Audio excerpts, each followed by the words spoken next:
What about the Quran? Here we get into the really gritty stuff, because now we get to the Quran. What are we going to do with this Quran? We've got the man, we've got the place, yet every prophet has a revelation. Where was Muhammad's revelation? If he is chosen as the prophet, he's got to have a revelation. But he's been dead for 60 years. So you got a problem here. So what do you do? Well, what do the Islamic traditions tell us? They say this is superior to all of the revelations. And I always ask the Muslims 4 questions whenever I talk about the revelation. You can ask the same 4 questions. Is this Quran eternal? Every Muslim will have to say yes. Am I correct on that? Is this Quran sent down? Was it sent down to a man named Muhammad between 610 and 632, that 22-year period? They all have to say yes. I don't know of any Muslim, whether they're radical, nominal, or liberal, possibly not the liberals, that would not say yes to that. Was it complete at the time of Uthman, 20 years after Muhammad's death? He's the one that actually compiled it in its final form, the one that we use today. They have to say yes. And is it unchanged?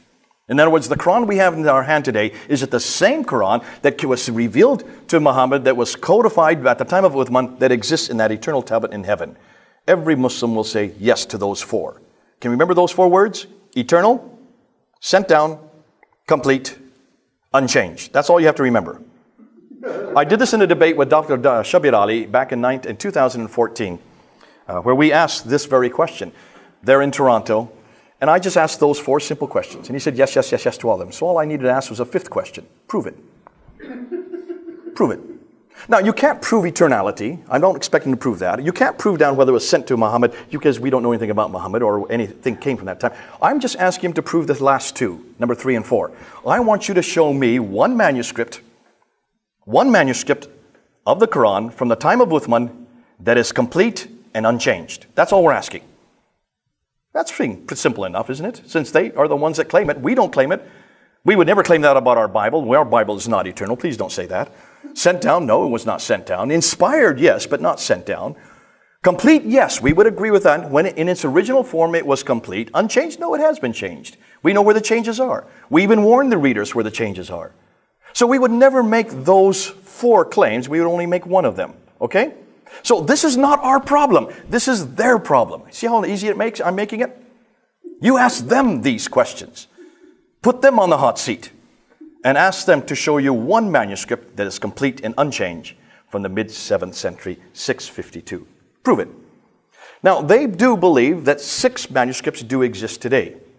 They would say the 6 major ones, and this is Al-Bukhari. This is where it goes into that whole reference about how it was put together. It's in volume 6, hadith number 509 and hadith number 510. And it says very clearly that Uthman gave Zayd ibn Thabit along with Al-Zubair and Al-Harith, the 4 of them, were to rewrite the Quran in 650 at the time of Uthman. And then once they had rewritten the Quran, they were to send it out to every province. Now, how many provinces were there at that time? There were 9 provinces.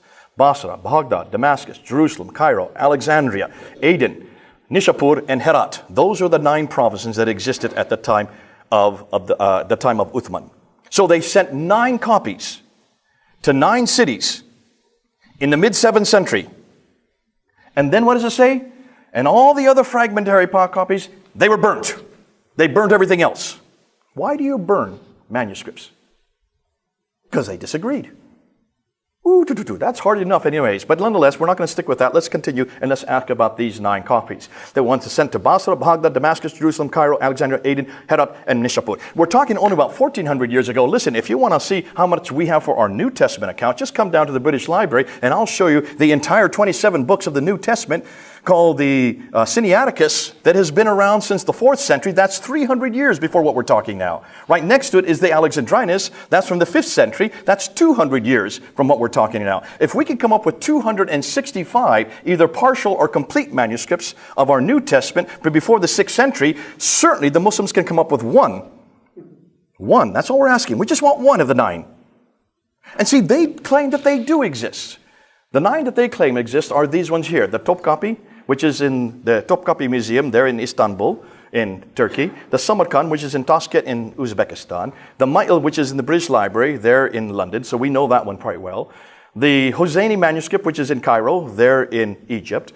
The Petropolitanus, which is in the Bibliothèque Nationale in Paris, there in France. And then the most exciting, the Sana manuscript, which is just discovered in 1975 in Sana, there in Yemen. Those are the 6 major manuscripts. The problem is, except for the Petropolitanus and the Ma'il manuscript, we have not had access to any of these manuscripts. We can't touch them. We can't do any forensic testing on them. We would love to have done so. For 30 years, we've been asking to try to get close to these manuscripts, and we could not.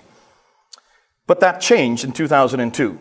2 Turkish scholars, Dr. Ekmel'in İnsalıoğlu and Dr. Tahir Atakuluç, finally were given access for 5 years. And from 2002 to 2007, they were able to look at these 6 manuscripts and come up to their conclusions. Now, their conclusions are written right here. We have their entire book. It's 1,000 pages long. This is just the introduction. It's all in English, so you can all read it. All you need to do is read this 83 pages and weep, because this destroys everything we have heard about the Quran. Now remember, these are the 2 leading authorities in the Muslim world on the Islamic Quranic manuscript. They own the top copy. They are the ones that have the best work. They're the only ones that have had access to all 6 manuscripts for 5 years. And this is their conclusion. Let's go through what they're saying. And they're Muslims themselves. They're Muslims themselves. They're from Turkey. What kind of Muslims? I don't know. I'm not going to say they're radical or nominal or liberal, but they are scholars of the first degree. And that's why Muslims have to take them seriously, because they're their own kind. Now, Dr. Ekmel'in İnsalıoğlu says we have no Uthmanic Musaf. There is no Musaf. Musaf means manuscript. There is no codex from the time of Uthman. Not at all.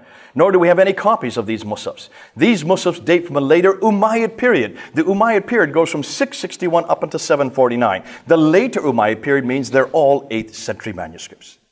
Every one of them, except for one. Dr. Tahir Atakuluç is the greater scholar of the 2. He says there has been no seriously scholarly work has been done on them until they did their work. These Musafs date from the early to mid-8th century. They are not Uthmanic, nor are they copies sent by them. He looked at the top copy, and he dated the top copy, which is the best, the most complete of all the manuscripts that exist today. He dated it to the mid-8th century. That's 100 years after Uthman. That it only contains, though it includes 99% of the Quran, so much of it is damaged, only 78% of it can be read. And of the 78% that can be read, there are 2,270 manuscript variants. Manuscript variants. That means words or phrases that are different in that manuscript than the Quran we have today. Now, why haven't we been told this? Why has it taken 1,400 years for them to tell us this? The Samarkand manuscript is from the early 8th century. It's earlier than the top copy, they say, but it only goes up to Surah 43. There's 114 surahs. More than that, they said it is full of grammatical errors. It has scribal copyist errors. It uses poor Arabic. In fact, they said it's an embarrassment because it's such a hopeless text. Obviously, whoever wrote it did not know Arabic very well. The Ma'il, which is in the British Library, we've already known about it. It only goes up to Surah 43. It is from the early 8th century. And it has many variants. We've always known this about that, and that's why we knew what they were going to find. The Hosseini manuscript is much, much too late. It's what they call a monumental text. It is dated by Tahir Atakuluç to the mid-8th century. Dr. François Doroche dates it to the 9th century because of the size of the text. It has variants. The Petropolitanus manuscript, which Dr. François Doroche owns and controls there in Paris, it is an early 8th century manuscript, but it is only 26% of the Quran. It is not complete. And in that 26%, it has 93 variants from the Quran that we have today. The Sana manuscript is the most exciting. This was discovered in 1975. In 1981, 3 German scholars, Gerd Pwin, von Bothmer, and Oleg, were flown down to then look at it because they were the only ones that could read it. Because it has no diacritical marks and has no vowelizations, no dots above and below the line. And as they then took pictures of it, they realized that they're holding a very archaic text. Because they noticed that on this side over here, they had a script that dated to 705. There's Surah 19, and that yellow mark, it jumps to Surah 22. What happened to Surah 20 and 21? Well, Surah 20 begins over on this side of the page in a completely different script. There's about 60 to 70 years between these 2 pages. Which means you see an evolution in the manuscript, this manuscript right here. Now, I went to see them. I went to see Gerd Pwin in Germany in 1999, and I took a picture of a facsimile. This is not the manuscript itself. This is just a photo of it. And he showed me all these orange marks. Every time you see an orange mark, that is a manuscript variant. That means a word that is different in that text from the Quran we have today. There's over 1,000 of these manuscript variants in just this text. When they looked at under ultraviolet light, they noticed that there's a script underneath. Do you see the script there? Very faint. These are all written on parchment, on vellum. This means animal skin, which you can wash off and rewrite over top, and wash off and rewrite over top. As they looked at it, they wanted to separate the two texts, and guess what they found? The lower text is 7th century, probably the last 2 decades of the 7th century. The upper text and the lower text don't agree. Ooh, I love that. Which means between the end of the 7th century and the early 8th century, the Quran was already changing. Now, Dr. Gerpwin's wife, Elizabeth Pwin, has just now come out of a book. She is now looking at all the differences. We're waiting for it to be published in English. It's already published in German. You can read it and tell us what she says. Because she is now exposing this palimpsest and showing that we have a completely different Quran underneath from what we have on top. Now, let's get to corrections, and here's where it really gets juicy. This is what I introduced back in 2014 to Dr. Shabir Ali. I said, Shabir Ali, have you looked and seen the corrections? He said, there are no corrections. I said, yes, there are. Dr. Dan Brubaker did his doctoral thesis looking at corrections. That's all he wanted to look at, was to see if there are any manuscript variants, just 1 or 2, possibly 15 was what he was hoping to find. He looked at 6 of these 6 manuscripts that we've looked at, plus 4 others that come later. So he looked at 10 manuscripts just to look for corrections. Guess what he found? Hundreds upon hundreds of insertions, words that are put above the line. Above the line. See these words that are added at a later date. He found hundreds of erasers where they just erase words. Why would they erase them? Of course, because they're changing the text. He found these erasers that were all written. There they erased an entire line, and then they wrote, in fact, 2 lines, and they wrote over top of it. Here you can see a word that has now been written over top of a completely different word. Sometimes it's written with a completely different color. Then he found these overwritings without erasers. They didn't even bother to erase it. They just wrote over top, so we can read both the lower and the upper text. He found tapings, which he thought were because of damage, but when he looked on the backside, there was no damage, so obviously they're trying to hide something there. Look at the tapings. There's a taping, there's a taping, there's a taping, there's a taping. Look at all these tapings. Wouldn't you love to know what's underneath that tape to see what they're trying to hide? And then he found these coverings, these selective coverings. There's a covering, there's a covering, there's a covering, there's a covering. Look at that. It's so many coverings, you can't even understand what's being said. Obviously, they're trying to change the text. Sometimes they had coverings with just 1 or 2 letters written over top, like the kaf here. Here's a covering with another word that's written over top. There's a covering with new words written over top. He found, by the time he finished his doctorate in 2014, 800 of these corrections. Not just 15, 800. And in every case, every one of the corrections was consonantal, which means it changes the whole meaning of the word.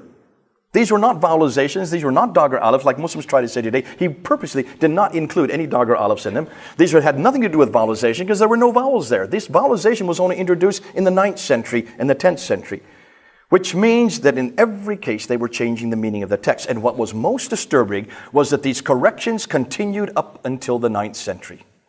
For 200 years they were correcting it. 200 years after Uthman, standardizing the text.